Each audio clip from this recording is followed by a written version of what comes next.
Hey guys, coming at you with a picker-friendly estate sale haul. Say that 10 times real fast. Went to estate sale yesterday and today. Today is Friday, June I have absolutely no idea. Anyway, yesterday was mostly a get the hell out of the house. I found some really cool stuff though. I got an email from another one of my estate sale friends last night, and I saw the pictures and I saw that they had some pretty cool postcards and they had some paper ephemerals. So I've been watching the Auction Prophet, and I'll put his link down in the description. And you've got to watch him. He's great. He has got so much information. Learned a lot about paper ephemeral and postcards, and also albums and 78s. And so without any further ado, let's take a look at the haul.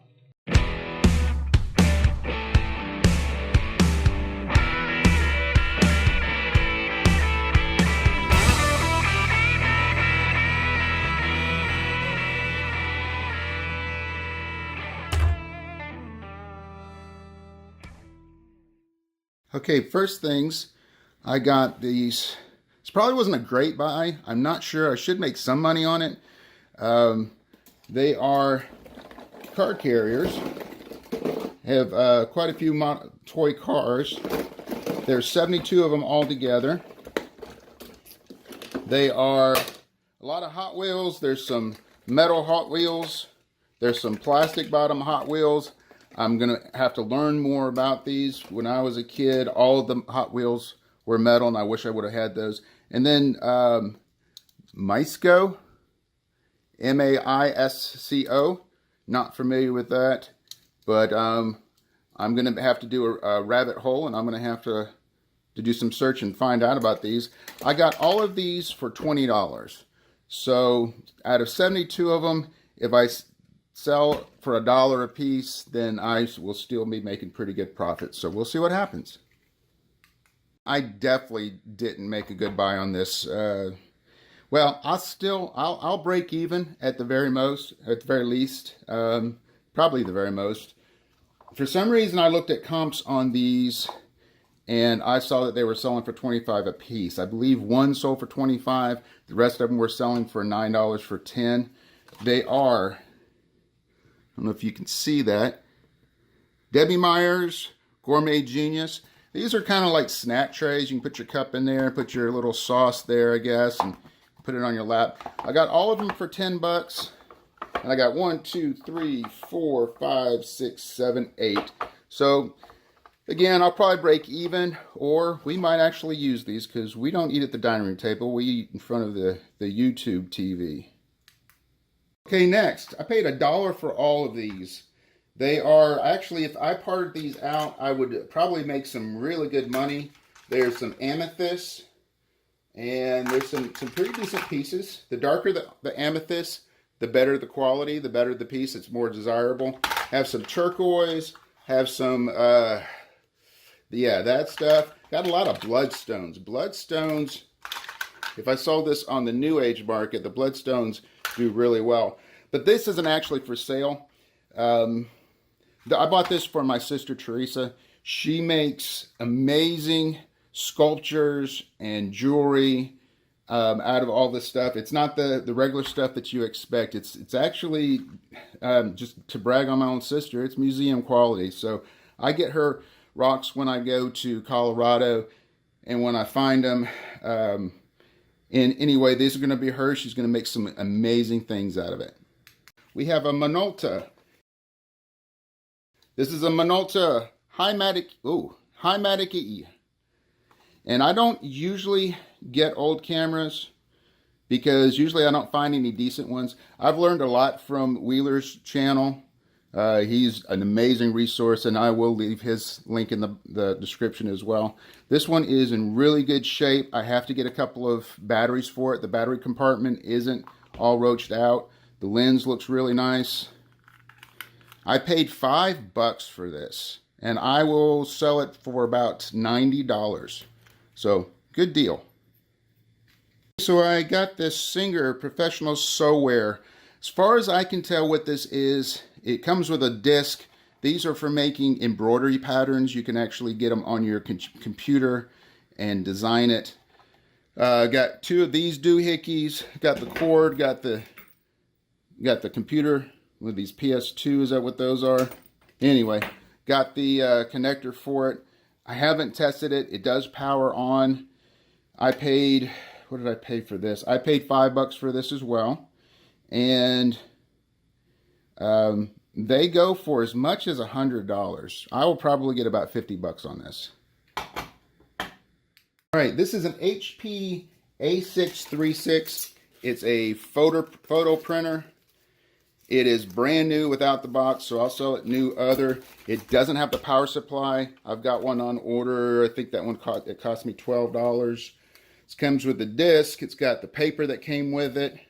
These things sell for over $100, and I paid, gosh, what did I pay? I think I paid 10 on this one. Nope, I'm sorry.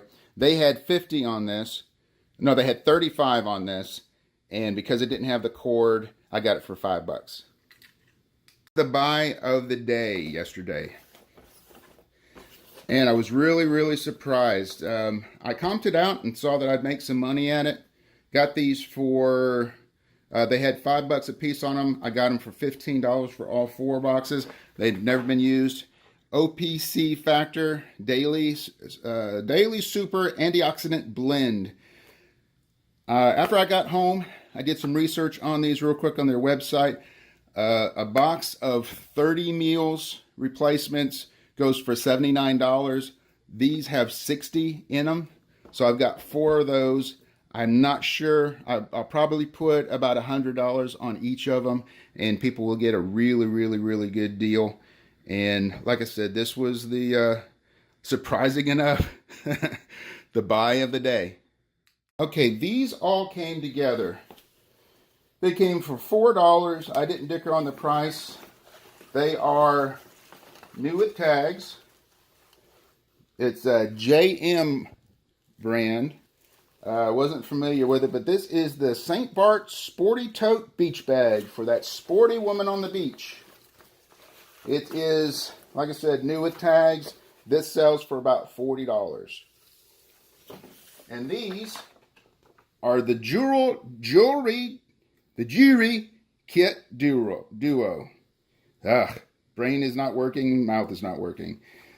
These go, this one particular, what these are, they've got the little adjustable things in them, and they're just duo kits. You put a bunch of jewelry in there.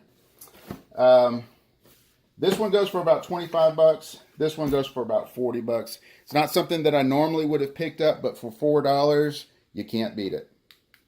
This is a cool find. I know quite a few of you will recognize I'm not sure how you say that, the Ike sound. They make high-end vintage projectors. A lot of their models go for outrageous money, but this is actually a speaker. And the story on this one is the estate sale. This was the one from today. The estate sale had a lot of stuff from a really cool collector, and one of the things he collected was 8mm film. And he would actually put on shows at his house. But when he would go away from his house, he would use this, which is very seldom. So it's hardly ever been used. This is like I went to the store and I bought it today. It is in mint condition. Mint condition. Even the bag, the case cover that goes over it is in mint condition. These screens get yellow. They start to snag. So I couldn't actually find this particular one. I did find a couple of them. They were on sites that I had to pay to get on to get pricing. So I explained to the guy, they wanted $100 on it. But they were really motivated today when they found out that I was a reseller. They recognized me. And, they really treated me well at this one. Anyway, it's first day. I just kind of passed this up. When I was at the register, he asked me about it, and I told him, that I couldn't find it. Wasn't sure how much I'd be able to get for it. He agreed that it's real hard to find, and he kind of whispered under his breath. He said, "How about $50?" So I figured I couldn't go wrong with $50. There are other speakers that aren't as nice as this, a little bit older, that go for about 170.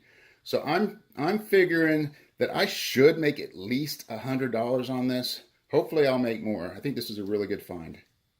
This is really, really, really cool. After beginning to watch the auction profit, I am really excited to start getting some of the paper stuff. I've got about 2,000 postcards that I got in one deal, and I got excited about those. I got a really good deal on a top-notch scanner that scans 1 million a second. Yeah, sort of. So one day I'll get around to that. They're actually all organized. I did get some more today that I'm real excited about, but I am really excited about this stuff. Paid $16 for the whole entire lot. I got this. I'm not quite sure. The American Home, I found some that were selling for between $10, $15 to $20. But this one is pretty unique. I'm thinking I should be able to get more because it really shows a lot of the cool stuff. It's got a couple of pressed leaves in it, which is an added bonus. But it's got a lot of the cool stuff. I don't know if you guys are like me, but when you watch old movies like The Christmas Story, while the story's going on, you're over there looking at all the cool that are now antiques. Well, this has got a lot of very neat stuff in it. So I'm going to see what I can get for it. I'm not quite sure. Now, these go for pretty good money. I was seeing an average of $40 to $50 a piece. Some of them were going as much as $1,000. I don't have any of those $1,000 ones in here. But anyway, I picked them up. I actually had some other ones. I wasn't going to get any of these. I did like the MacArthur one. That's really cool. I should be able to get some good money for that. Rita Hayworth. Should be able to get some good money for that. And then I just got advertisements. This is Flesh and Fantasy. This was back in the 50s, I believe. And before, they had actual Flesh and Fantasy. It's a movie. These magazines are from the 30s, 40s, and 50s. And then some other pages. USS Steel, I thought that would be a good one. Universal Jeep. And I got quite a few cars.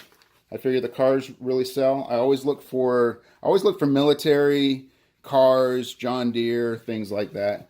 A lot of cartoon strips sell well. I'm not sure if this one will. I didn't actually look it up, but I do have some that have sold for really good money.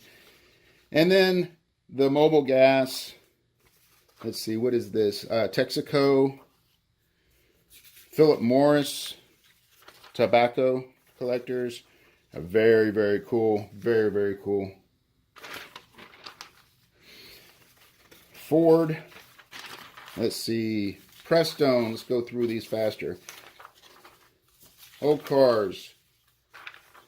Mobile Gas. Philip Morris.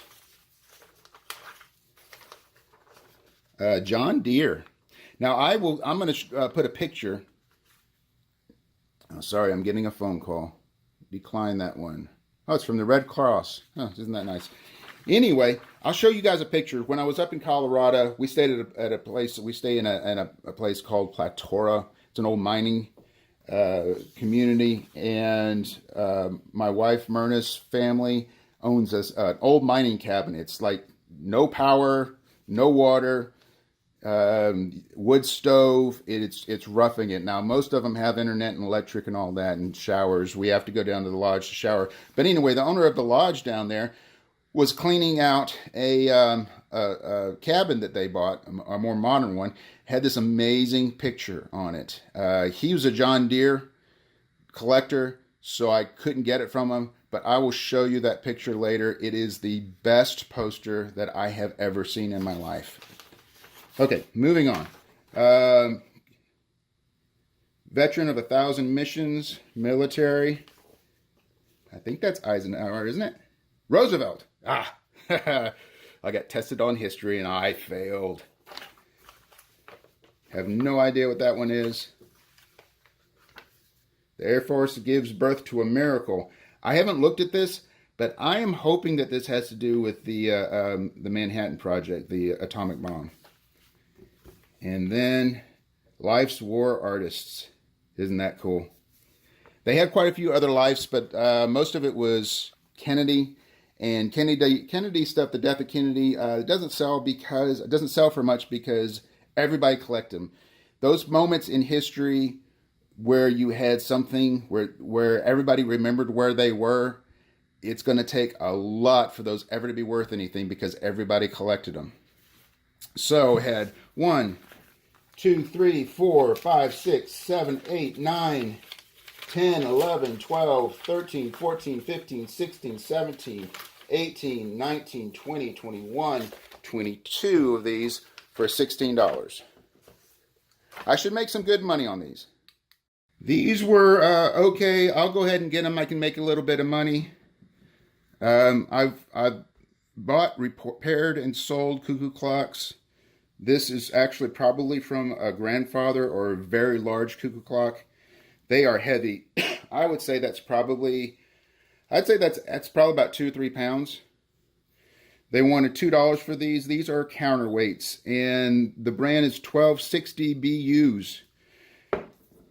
I paid $3, $1 a piece, and I will sell these for about $65. The Auction Professor also talks about vinyl. I watched an amazing, I've seen quite a few videos on them.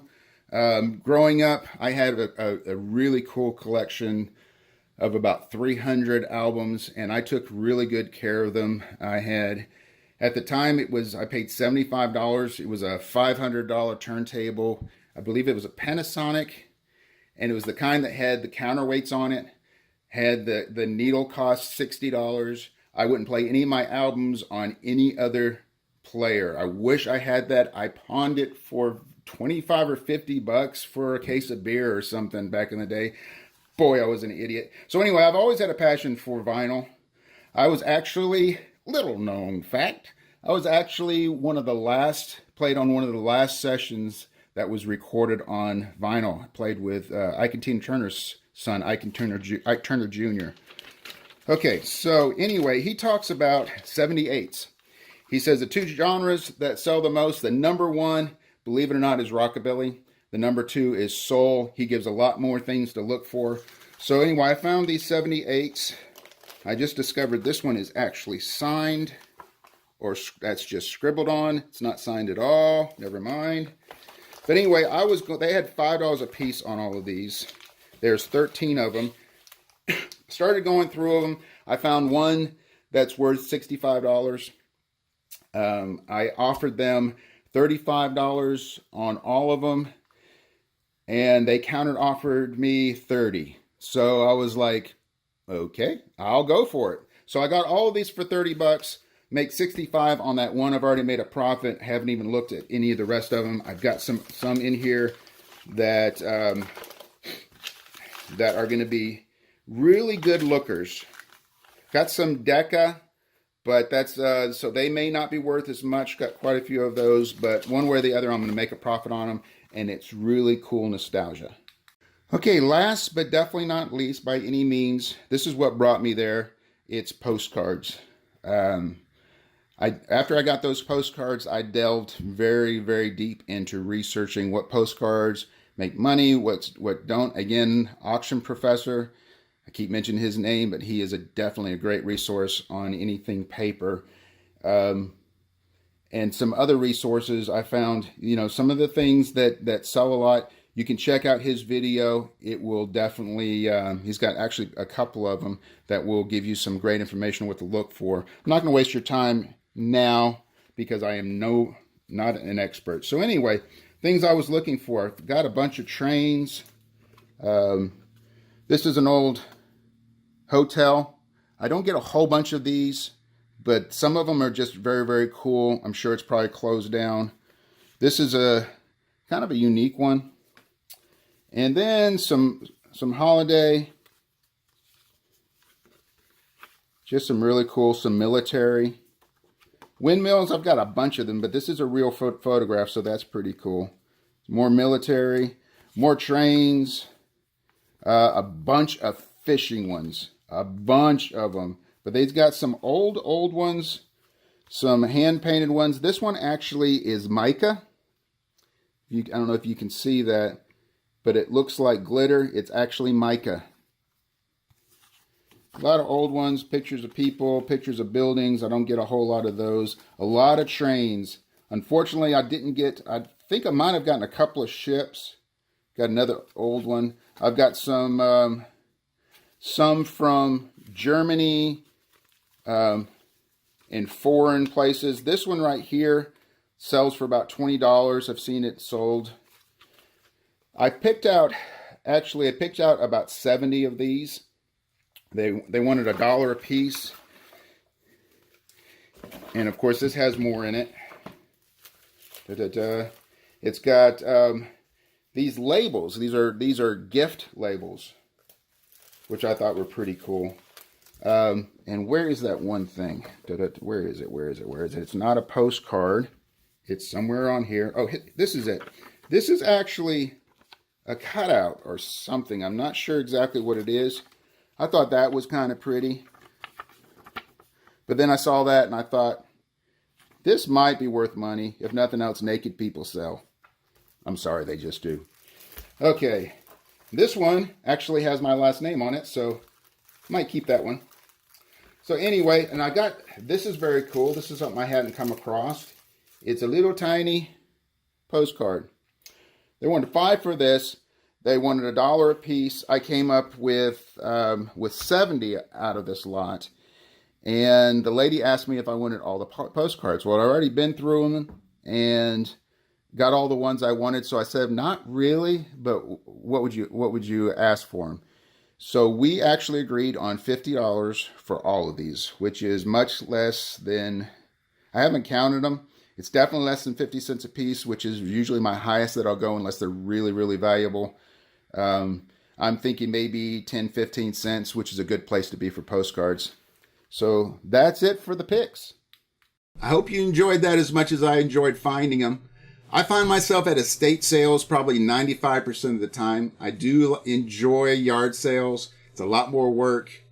Every once in a while you'll find me in a thrift store, maybe a Goodwill. But one of the big things I don't like about those is that the people is a big part of the experience and the fun for me. And you just don't have that in those situations. And you don't find the kind of things that I fall in love with very often. I'm actually going on this channel. I'd like to do some podcasts. I want to do some interviews. I want to do some interviews with some of the pickers that you know, some pickers you don't know, some collectors and specialists. I want to do some estate sale companies, some picker-friendly estate sale companies. I hear all the time that people in other places around the country have bad experience with estate sales. They're afraid to let them know that they're resellers. They don't like the prices. The stuff is crap and different things like that.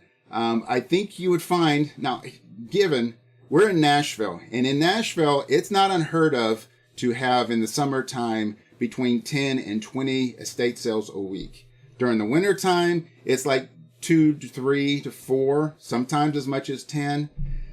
But we do have the picker unfriendly places, and I don't go to them. When I'm doing my research on estatesales.net, I actually weed out all of those estate sale companies because there's no point in me going to them.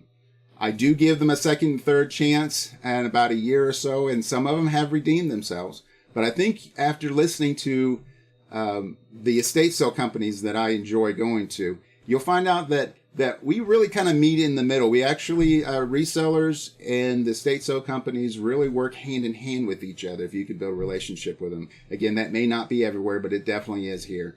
I also want to interview someone that I met by happenstance on the way to Colorado, which is a great story in itself. But this is the most interesting person I have ever met in my whole entire life. He has had an incredible life. He has incredible stories. One of them, he worked at Alcatraz when it closed down when those 2 guys escaped. So, yeah, he's got incredible stories. And for me, it's all about the stories. I love stories. Well, that's it for this one. Remember to like, comment, subscribe, hit that little belly thing to make sure that you're notified when I make my next video. And always remember, no matter what tune that life plays you, always find your groove. See you later. Come back and see me.